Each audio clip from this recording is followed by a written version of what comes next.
Hello student, welcome to my online classes. MSc final year में container mechanics में हम unit number first कर रहे थे और जिसका एग्जाम्पल नंबर हमारा 16 चल रहा था और उसका हाफ पार्ट हमने लास्ट वीडियो में कंप्लीट कर दिया था। आज हम उसका हाफ पार्ट कंप्लीट करेंगे। देखिए, जहाँ तक हमने छोड़ा था वो देख लीजिए, कहाँ तक हमने छोड़ा था उसके आगे आज हम करेंगे। तो क्वेश्चन नंबर 16 में कुछ वैल्यूज जो हैं वो क्या क्या है वो देखिए। एक तो सबसे पहले डायग्राम बना लेते हैं हम। डायग्राम मैं यहाँ बना देती हूँ साइड में।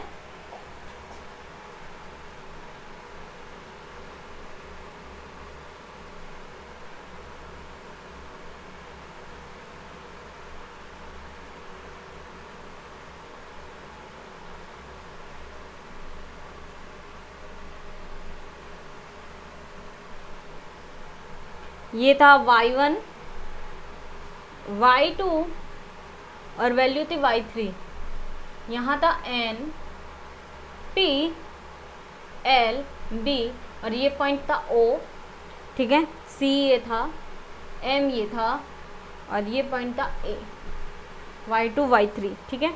और यहाँ वैल्यू थी वेयर ni इक्वल निगेटिव, कब? जब yi की वैल्यू क्या हो 0 और ni की वैल्यू पॉजिटिव जब yi क्या हो 1 हो। और इसके बाद हमने वैल्यू फाइंड आउट कर ली थी। पहली सरफेस LP NB वो कितनी आ गई थी -3/2। और सेकंड हमने सरफेस फाइंड आउट किया था सरफेस CMAO इक्वल 0। ये दो सरफेस फाइंड आउट कर लिए थे, इतना हमने कर लिया था। अब हम नेक्स्ट आगे पढ़ते हैं। तो देखिए, एक चीज़ और लिख देंगे यहाँ, वो है हमें निकालना क्या है और रो की वैल्यू हमें क्या मालूम है। तो रो इक्वल है 3/2 y3 एंड QI इक्वल है 4y1 -y2 -y3। और हमें निकालना क्या होता है वो देखिए। निकालना है हमें S रो QI NI DS, ये फाइंड आउट करना है। ये टोटल फाइंड आउट करना है। जो जितनी सरफेस आएंगी ना उन सब का हम लास्ट में क्या करेंगे, ऐड करेंगे। तो हमने सरफेस LP, देखिए क्या LP ये C है, ये तो L है और ये है C। LP NV का निकाल लिया, यानी कि ऊपर वाली सरफेस का निकाल लिया, और CMAO का निकाल लिया, नीचे वाली सरफेस। अब हमारे पास 4 बचेंगी। एक तो बचेगी PM, देखिए now surface PMAN is parallel to, कौन सी प्लेन की पैरेलल है? देखिए PM देखिए ये ऐसी लाइन है तो किसके पैरेलल दिख रही है? y3 है ना इस साइड में। और MA किसके साइड में आ रही है? y1 के साइड में आ रही, और y2 को टच कर रही है, लेकिन y2 के कहीं पैरेलल लाइन नहीं है। तो यानी कि ये लाइन किसकी पैरेलल होगी? y1 और y3 के, y1 एंड y3। और y2 की वैल्यू बताओ। y2 को टच तो कर रही है, तो टच कर रही है यानी कि y2 की वैल्यू क्या होगी? 1 होगी।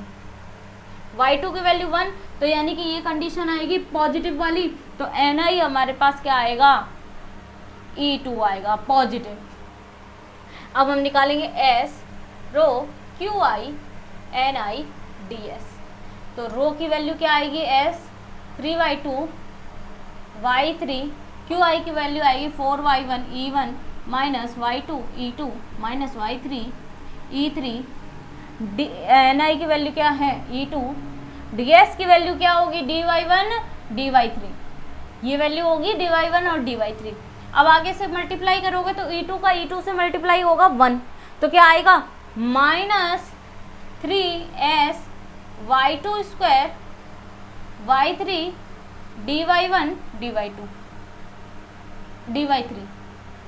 अब क्या होगा? -3 y2 की वैल्यू रख दोगे तो लिमिट रखा तो 0 से 1, और 0 से 1 दो बार, एक बार y1 के लिए 0 से 1, y3 के लिए 0 से 1, y2 स्क्वायर की वैल्यू यानी 1 आएगी, y3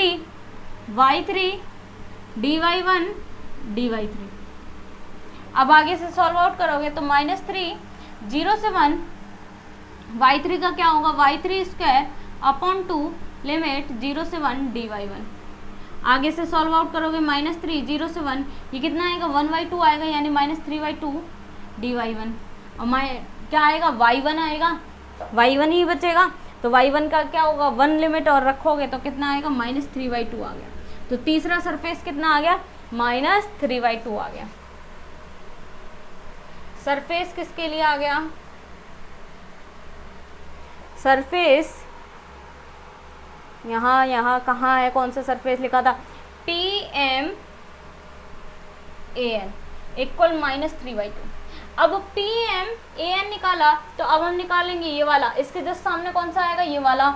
अब निकालेंगे सरफेस कौन सी, fourth condition, surface LCOB parallel to, बताओ कौन से के पैरेलल है, LV बताओ कहाँ आ रहा है y1 के, और ये किसके रिस्पेक्ट में जा रहा है y3 के, y2 नहीं है, कोई पैरेलल नहीं है, तो ये अगेन y1 और y3 के रिस्पेक्ट में आ गया। अब यहाँ बताओ क्या होगा, y2 की वैल्यू बताओ, टच नहीं कर रही तो y2 की वैल्यू 0, y2 की वैल्यू आ गई क्या 0 आ गई। अब ni की वैल्यू क्या आएगी बताओ -e2। अब हम निकालेंगे s रो qi ni ds equal s 3/2 y3 रो यानी 4y1 e1 minus y2 e2 minus y3 e3 dot minus e2 dy1 dy3। अब आप इसे खोलोगे तो आएगी s रो qi ni ds,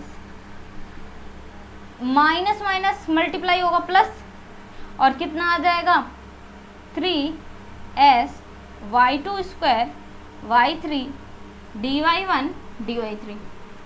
अब आप बताओ मुझे y2 की वैल्यू क्या है 0, तो ये पूरी वैल्यू क्या आएगी 0। सिंस y2 की वैल्यू हमारे पास 0 है तो ये पूरी वैल्यू क्या होगी, सरफेस निकलेगा ही नहीं, तो सरफेस निकलेगा ही नहीं, तो यानी कि सरफेस जब 0 है तो सरफेस का इंटीग्रल भी 0 होगा, तो सरफेस की वैल्यू नहीं आएगी। जब छोटा पार्टिकल यानी y2 की वैल्यू 0 है, कोऑर्डिनेट ही 0 है, यहाँ आ रहा है, तो फिर सरफेस पूरा कहाँ होगा, कहीं नहीं होगा, कोऑर्डिनेट सिस्टम में 0 है, इसलिए ये वैल्यू पूरी 0 हो जाती है। तो ये सरफेस किसके लिए था, सरफेस LCOB कितना आ गया 0 आ गया, यानी कि हमने निकाल लिया, एक तो ऊपर वाला निकालना था, फिर नीचे वाला निकाला था, अब ये वाला निकाल लिया, ये वाला निकाल लिया। अब बचा हमारे पास एक तो बाहर की साइड में और एक पीछे की साइड में, तो बाहर की साइड में बचा LP और CM, और पीछे की साइड में बचा BNAO, नहीं निकाला ना BNAO, तो ये दोनों सरफेस निकालेंगे। अब आप इसका स्क्रीनशॉट लें क्योंकि आगे हम इसे सॉल्व आउट करेंगे। अब देखिए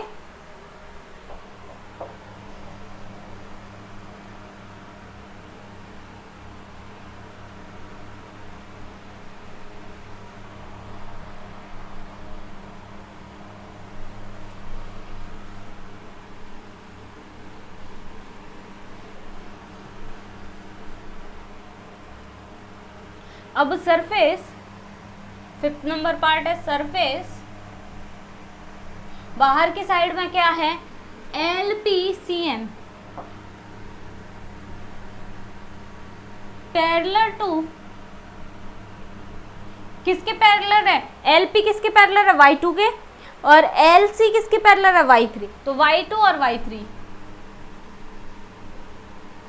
अब y1 की वैल्यू टच तो हो रहा है, बाहर वाला साइड टच हो रहा है, तो यानी कि y1 की वैल्यू क्या आएगी 1 आएगी, और पॉजिटिव यानी पॉजिटिव वैल्यू आती ही, यानी कि सॉरी 1 वैल्यू आती तो क्या हो जाती है ni की वैल्यू पॉजिटिव, तो ni इक्वल क्या होगा E1 वेक्टर, तो क्या आएगा s rho Q I N I D S equal, S की वैल्यू कितनी है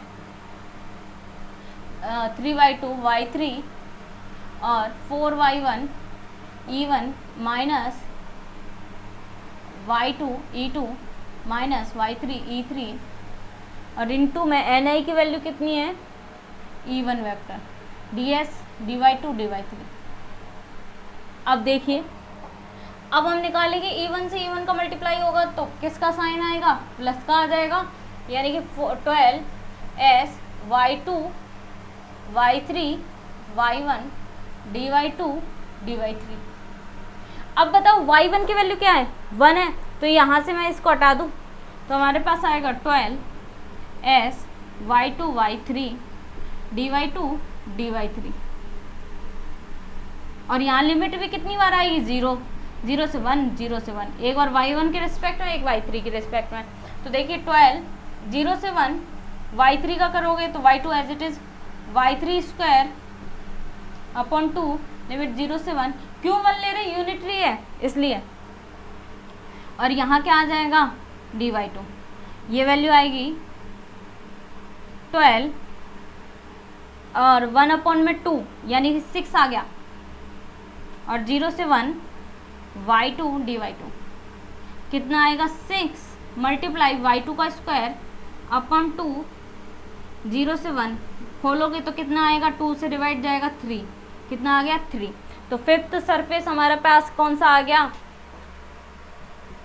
सरफेस LP CM इक्वल कितना आ गया 3 आ गया। अब जब ये 3 आ गया तो हम लास्ट सरफेस कौन सी निकालेंगे, अब देखिए सरफेस हम निकालेंगे कौन सी,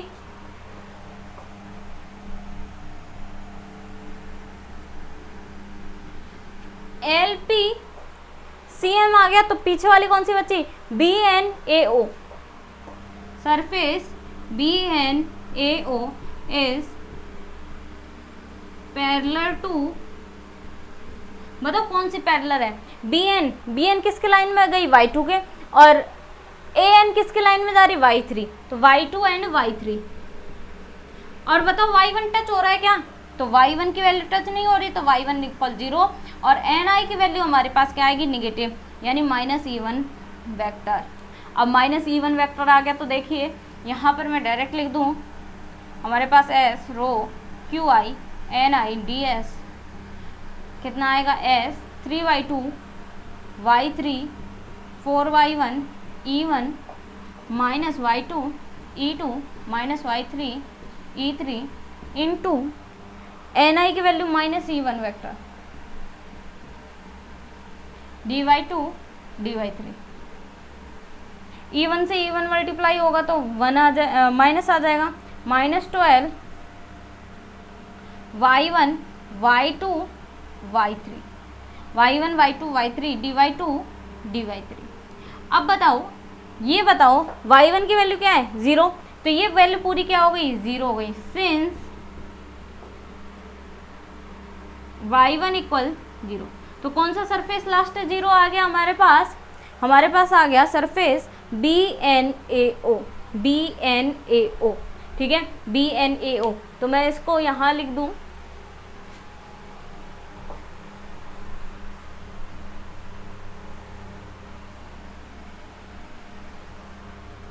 स्क्रीनशॉट ले लो एक बार आप। तो सिक्स्थ सरफेस है सरफेस BNAO इक्वल 0 आ गई। अब टोटल सरफेस इंटीग्रल निकालना था, तो देखिए total surface integral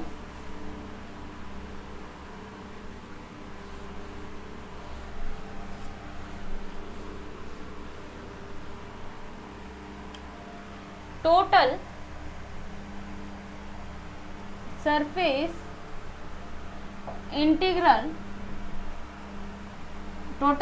integral S रो QI NI DS इक्वल, पहला सरफेस क्या है, surface LP NB plus CM AO plus PM AN plus LCOV plus में LPCM प्लस BNAO, सारों की वैल्यू रखो। LPNV की वैल्यू कितनी है -3/2, CMAO की वैल्यू कितनी है 0, PMAN की वैल्यू कितनी है -3/2 और LCOV की वैल्यू कितनी है 0, आगे कितनी है +3 और ये क्या है 0, तो ये आ गया 3 माइनस माइनस क्या होगा -3/2 यानी -3 रह गया और ये क्या आ गया 0। तो ये कौन सा पार्ट था, LHS पार्ट था और RHS हम लास्ट वीडियो में पढ़ चुके हैं, जिसने नहीं देखी वो जरूर देखना। तो RHS भी क्या था 0 था, तो ये किसके बराबर आ गया RHS के बराबर आ गया, यानी LHS इक्वल RHS आ गया। यही हमें क्या करना था कि सरफेस इंटीग्रल वॉल्यूम इंटीग्रल के बराबर है या नहीं है, यही हमें फाइंड आउट करना था इस क्वेश्चन में, जो हमने कर दिए, हैंस प्रूव्ड हो गया ये। तो ये था एग्जाम्पल। अब ऐसे ही लेंथी क्वेश्चंस आते हैं पेपर में भी, ये क्वेश्चन इंपॉर्टेंट है, पेपर के पॉइंट ऑफ व्यू से इस टाइप के क्वेश्चन काफ़ी पूछे जाते हैं, तो आप इसकी प्रैक्टिस जरूर करना। अगर बड़े क्वेश्चन में पूछे जाएंगे तो ये जरूर पूछा जाएगा। अब हम नेक्स्ट वीडियो में इसके अदर एग्जाम्पल पढ़ेंगे। Thank you so much.